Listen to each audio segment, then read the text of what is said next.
प्यारे बच्चों, आज हम इकाई 6 गुरुत्वाकर्षण का अध्ययन करने जा रहे हैं। जो बच्चे पहली बार इस वीडियो को देख रहे हैं, बेटे इस चैनल में जाके, इसकी प्लेलिस्ट में जाके इकाई 1 से इकाई 5 तक की सारी वीडियो उपलब्ध हैं संपूर्ण सिलेबस के साथ। अब उपग्रह और ग्रह क्या होते हैं?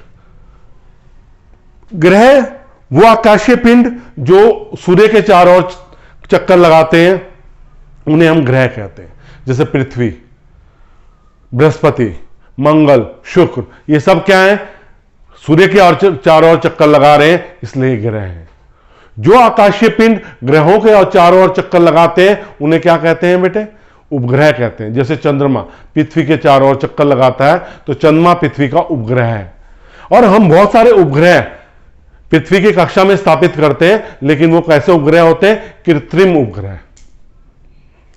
अब हम न्यूटन के गुरुत्वाकर्षण नियम का अध्ययन करने जा रहे हैं। न्यूटन एक महान वैज्ञानिक रहे हैं फिजिक्स में। न्यूटन का गुरुत्वाकर्षण का नियम क्या है?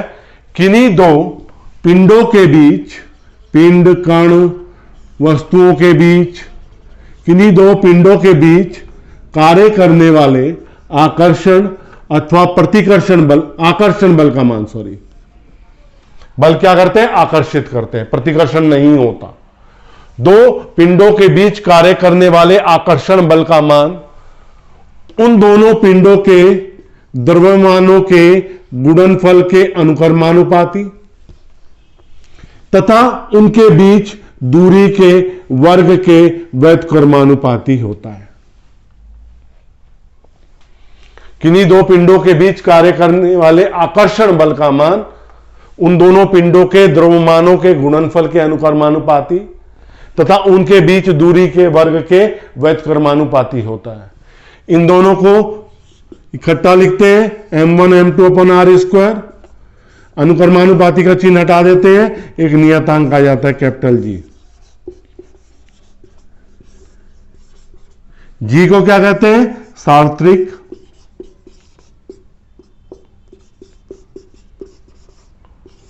गुरुत्वाकर्षण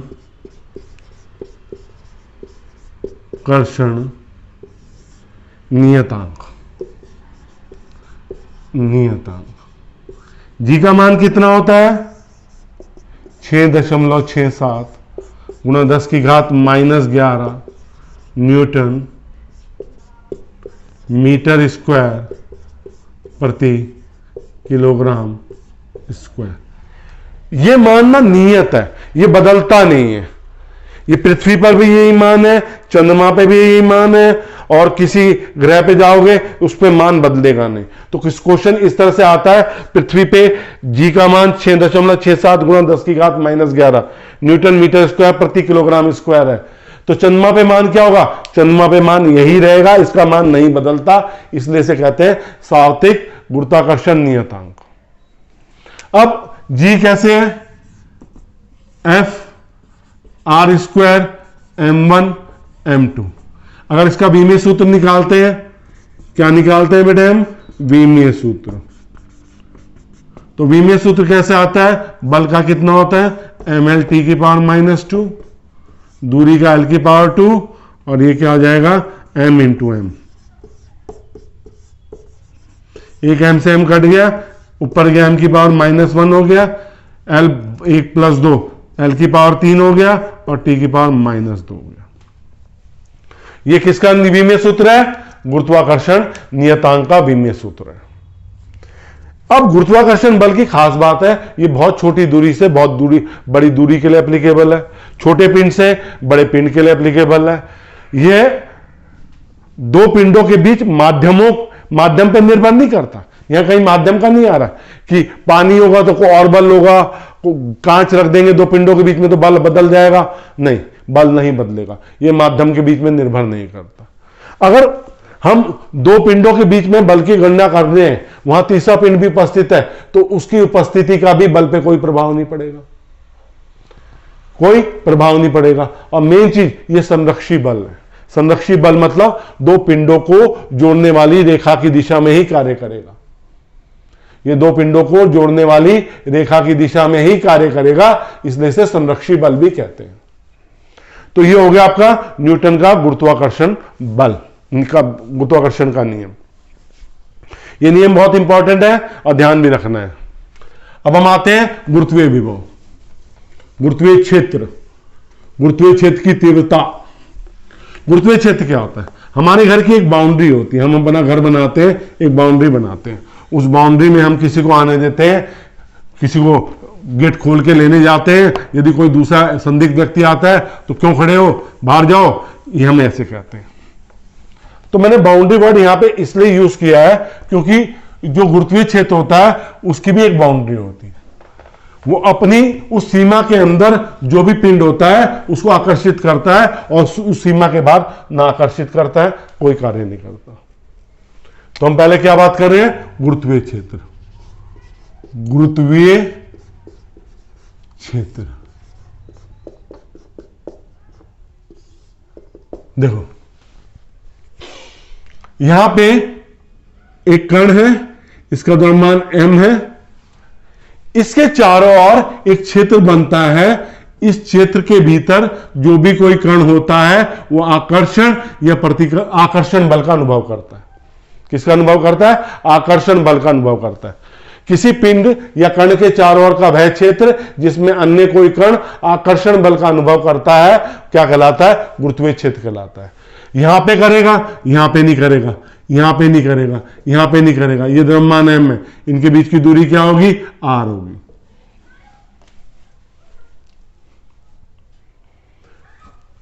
तो जो इनके बीच में बल कार्य करेगा, ठीक है, तो वो गुरुत्वीय क्षेत्र कहलाएगा। अब नेक्स्ट टाइम आती है हमारी गुरुत्वीय क्षेत्र की तीव्रता। गुरुत्वीय क्षेत्र की तीव्रता, ये हमारा दो पिंड है, ये जो गुरुत्वीय क्षेत्र है इस कण के कारण है और ये परीक्षण द्रव्यमान है, एकांक द्रव्यमान है, ठीक है। गुरुत्वीय क्षेत्र के भीतर एकांक द्रव्यमान पर लगने वाले बल को गुरुत्वीय क्षेत्र की तीव्रता कहते हैं। गुरुत्वीय क्षेत्र के भीतर एकांक द्रव्यमान पर लगने वाले बल को गुरुत्वीय क्षेत्र की तीव्रता कहते हैं। क्या कहते हैं? गुरुत्वीय क्षेत्र की तीव्रता। तो गुरुत्वीय क्षेत्र की तीव्रता को किससे प्रदर्शित करते हैं? I = F/m। इसका मात्रक क्या हो गया? MKS पद्धति में हो गया न्यूटन पर किलोग्राम और CGS पद्धति में हो गया डाइन पर ग्राम। सदिश राशि है। कैसी राशि है? सदिश राशि है। अब बल कितना हुआ हमारा दोनों पिंडों न्यूटन के गुरुत्वाकर्षण नियम से? G/m अपॉन दूरी क्या ले रखी है? r²। I का मान किसके बराबर होगा? F/m। G/m upon r² upon small m, तो I = किसके बराबर हो जाएगा? Gm upon r²। क्योंकि स्मॉल g का मान भी Gm अपॉन r² होता है, ये गुरुत्वीय त्वरण कहलाता है, तो I का मान किसके बराबर हो जाएगा? G के मान के बराबर हो जाएगा। तो ये क्या कहलाएगी? गुरुत्वीय क्षेत्र की तीव्रता। अब हम अपने नेक्स्ट टॉपिक पे आते हैं। इस टॉपिक को कहते हैं गुरुत्वीय विभव। क्या कहते हैं? गुरुत्वीय विभव।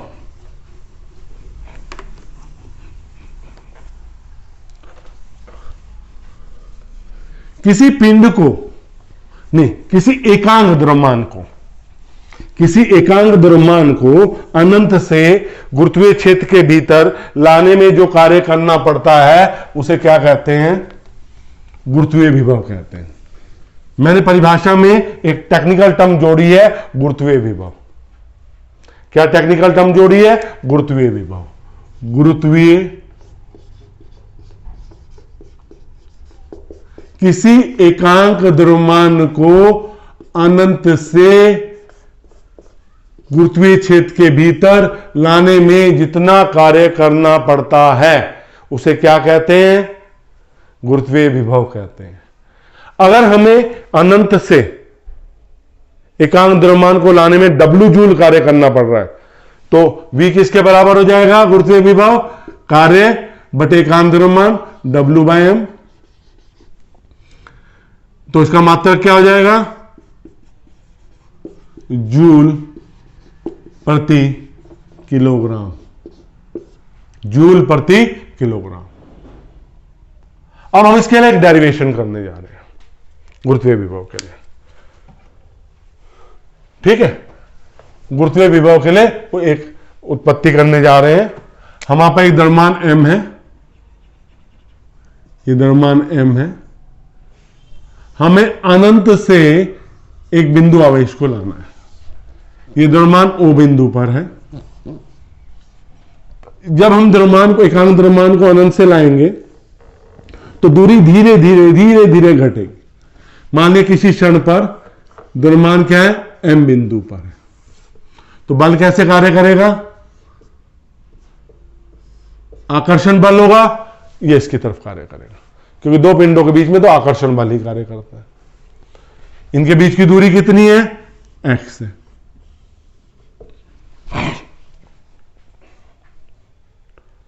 तो अब बल कितना लग रहा है? गुरुत्वाकर्षण बल, गुरुत्वाकर्षण बल कितना लग रहा है? गुरुत्वाकर्षण बल F is equal to G M M upon X square. अब इस पिंड को एकांक द्रव्यमान को B बिंदु तक लाया। कितना विस्थापन हुआ? dx विस्थापन हुआ। कितना विस्थापन हुआ? dx। किसकी दिशा में? बल की दिशा में। तो m द्रव्यमान को A से B तक लाने में किया कार्य dw किसके बराबर हो जाएगा? F dot dx। यहां बल और विस्थापन की दिशा एक ही है, तो कितना हो जाएगा? F dx cos 0 degree. F का मान रख दिया हमने g mm upon X square dx। अब मुझे लाना तो P बिंदु तक है, जिसकी O बिंदु से दूरी कितनी है? R। तो M द्रव्यमान को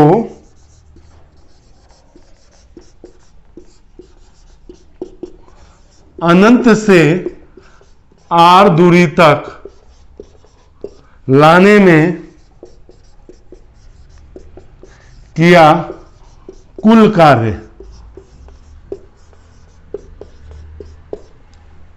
कितना हो जाएगा? कुल कार्य इधर देखो, W अनंत से R dw, अनंत से R g mm x square dx, g mm अनंत से R x की पावर -2 dx, ऊपर जाके माइनस हो जाएगा, g mm x की पावर -2 + 1 -2 + 1 अनंत से R। तो W का मान क्या हो जाएगा? g mm अपॉन -1 बाहर आ जाएगा और ये हो जाएगा x की पावर -1 अनंत से R g mm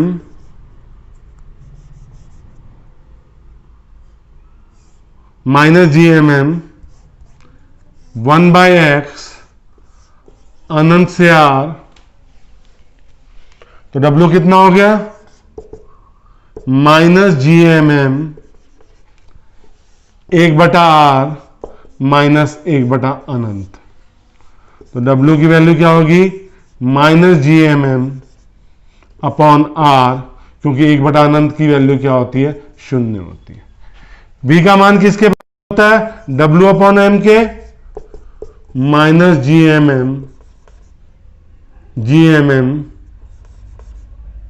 upon R upon M, तो किसके बराबर आ गया, -GM अपॉन R।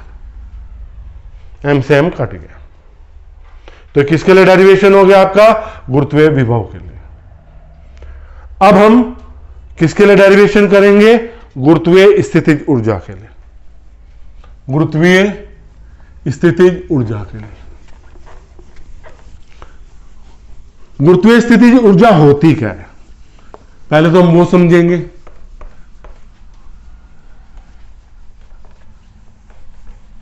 किसी पिंड को अनंत से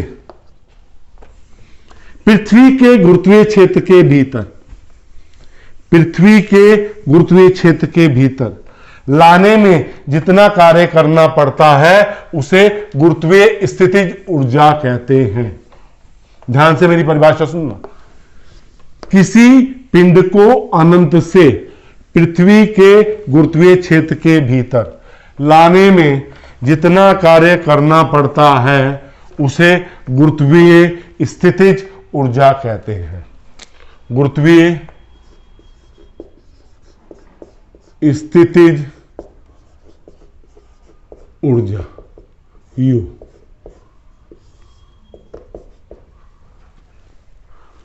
मतलब हम किसी पिंड को ला रहे हैं पृथ्वी के गुरुत्वीय क्षेत्र के भीतर, तो अब ये दोनों निकाय बन जाएंगे।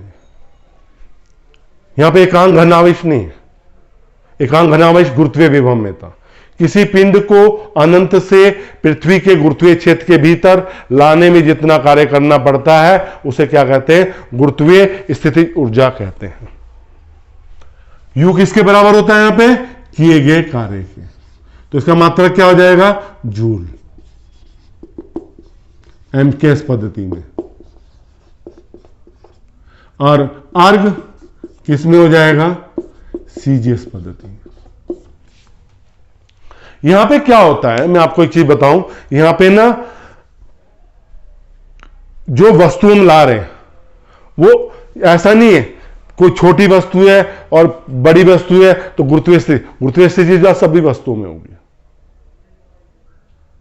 सभी वस्तुओं में गुरुत्वीय स्थिति ऊर्जा होगी। हम भी पृथ्वी पे खड़े हैं या पृथ्वी से ऊपर किसी दूरी पे हैं तो हमारे पृथ्वी के बीच में गुरुत्वीय स्थिति ऊर्जा होगी। अब इसके लिए डेरिवेशन करने जा रहे हैं गुरुत्वीय स्थिति ऊर्जा के लिए, जैसे गुरुत्वीय विभव का किया था, पर वहां पे कोई भी पिंड हो सकता था, वो अपना गुरुत्वीय क्षेत्र बना सकता था और हम अनंत से उसके गुरुत्वीय क्षेत्र के भीतर लाते। लेकिन यहां पे पृथ्वी है, हमारा ये पृथ्वी है, हमें कहां से लाना है, अनंत से लाना है। किसी क्षण पे हमारी जो वस्तु है वो m द्रव्यमान की है और वो कितनी, इनके बीच में कितना बल लगेगा, F बल लगेगा। ऐसे माना पृथ्वी जिसका द्रव्यमान m ही है, हमें अनंत से स्मॉल m द्रव्यमान की वस्तु को लाना है। m1 द्रव्यमान कर लेते हैं इसे, ये जो कर दियो, m द्रव्यमान रहने दो। m द्रव्यमान की वस्तु को लाना है अनंत से। तो इस समय जब वस्तु a बिंदु पर है तो गुरुत्वाकर्षण बल कितना कार्य करेगा, गुरुत्वाकर्षण बल जो कार्य करेगा F is equal to G M M, इनके बीच की दूरी क्या है इस समय, x अपॉन एक्स स्क्वायर। अब इसको मैं B बिंदु तक ले,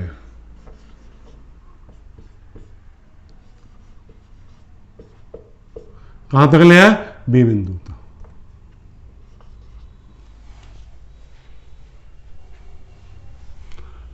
पिंड को ए से बी तक लाने में किया गया कार्य, कितना कार्य हो जाएगा? D W vector F dot vector D X, कितना आ जाएगा? F D X cos 0 degree, एफ का मान कितना हो गया? G M M upon X square D x.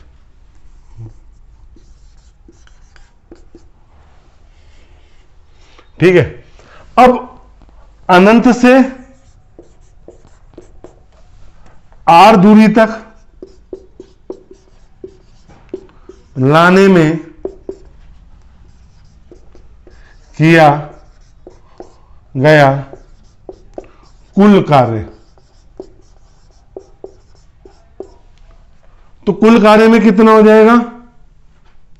हम वस्तु को कहां से ला रहे हैं? अनंत से आर दूरी, डी डब्ल्यू। ठीक है, तो डब्ल्यू कितना हो गया? अनंत से R G M M X square D X, ये हो जाएगा W is equal to G M M, G M E M E, हमने पृथ्वी का द्रव्यमान लिया है यहां पे, एम ई एम एक्स की power -2 D X. W is equal to कितना हो जाएगा? जी एम ई एम, इसका समाकलन हो जाएगा एक्स की पावर -2 प्लस वन, और ये इसका लिमिट क्या थी? अनंत से आर, अनंत से R. G M E M -1 X की पावर -1 अनंत से R. W minus G M E M 1/x अनंत से R minus G M E M 1/r minus 1/ अनंत minus G M E M 1/r minus 0। तो क्या बचा? W minus G M E M upon R. गुरुत्वीय स्थिति जब कार्य के बराबर होती है तो कितना हो गया? Minus G M E M upon R. देखिए, गुरुत्वीय विभव भी ऋणात्मक था, गुरुत्वीय स्थिति ऊर्जा भी क्या है? ऋणात्मक है। बेटा, मैं हर वीडियो के बाद आपको कहता हूं, आप सुनते हैं कि मैं आपको बहुत सरल और साधारण भाषा में बहुत ही समझाने की कोशिश कर रहा हूं। अगर मेरा पढ़ाना समझ में आ रहा है तो मेरे वीडियो को लाइक जरूर कीजिए, उन बच्चों तक शेयर कीजिए जिन बच्चों तक अभी वीडियो नहीं पहुंची है, उनकी भी बहुत ही आसान हो जाए। और मेरे चैनल को सब्सक्राइब नहीं किया है तो सब्सक्राइब जरूर कीजिए। मैं तो भविष्य में इसी प्रकार साधारण और सरल भाषा में बचे हुए जो पाठ्यक्रम बचा है उसको वीडियो के रूप में प्रस्तुत करूंगा ही। धन्यवाद।